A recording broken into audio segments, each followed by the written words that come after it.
Hello, my name is Mike Hurst from Highland Hill Farm. Today we have in front of us a Japanese wheat bean maple, and I'm going to tell you how to water and how to fertilize it. When we fertilize our plants, we usually fertilize them about once or twice a year. The first time is just to make sure that it's the right color, and the second time is for next year's growth. The reason that we are concerned about fertilizing for next year's growth is that a Japanese maple is considered to be a determinate plant. A determinate plant means that each and every year that when it grows out, there's a determinate amount of leaves and stem that can be formed. And that the determined amount of leaves and stem formed is determined by last year's growing season. If the growing season from last year was a good growing season, the plant makes many new leaves and stem parts for the next year. And those new leaves and stem are stored in the bud. So when the bud forms, it's very important that it has enough water and enough fertilizer in the system of the plant to make lots of new parts for next year. When we fertilize for next year, we usually fertilize in about early August. That way that the fertilizer can get into the soil and get into the plant system. Because in about late August and into the fall time is when the buds start to form. And when we use fertilizer, we use a slow-release fertilizer called Osmocote, and we just do a broadcast fertilizer just on the top of the plant on the surface. We don't ever put any fertilizer injections or any of the liquid type in. We just use the granulated form that slowly releases over time. Usually, Osmocote comes in different colors for different years, and we can see here we have some green and we have some white. The green stuff's from this year, the white stuff's from the other year. That way we know if we fertilized it or not.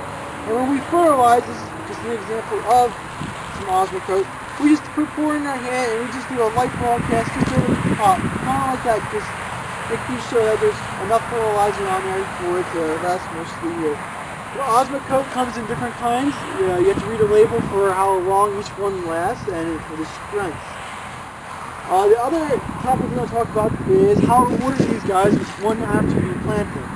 When you plant them, you should make sure that when you dig the hole out, just dig it a little bit wider than the pot itself, so that when you set the pot into the ground, there's a good gap between it, and you can fill in the dirt in between the pot, the plant, and the surrounding soil, making sure that there's no air pockets in there.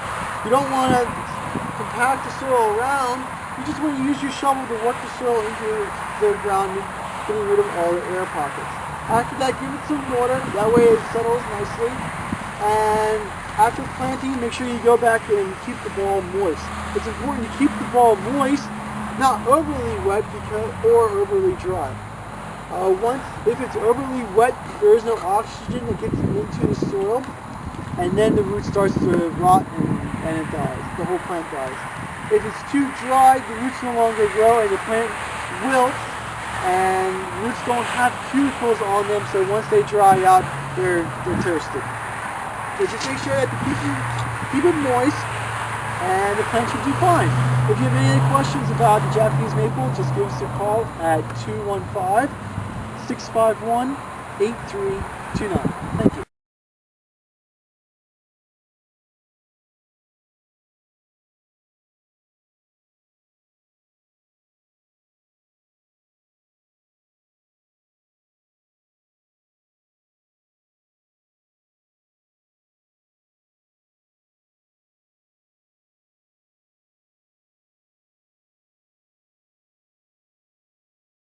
Nursery and greenhouse laying operations on Route 313 in Fountainville.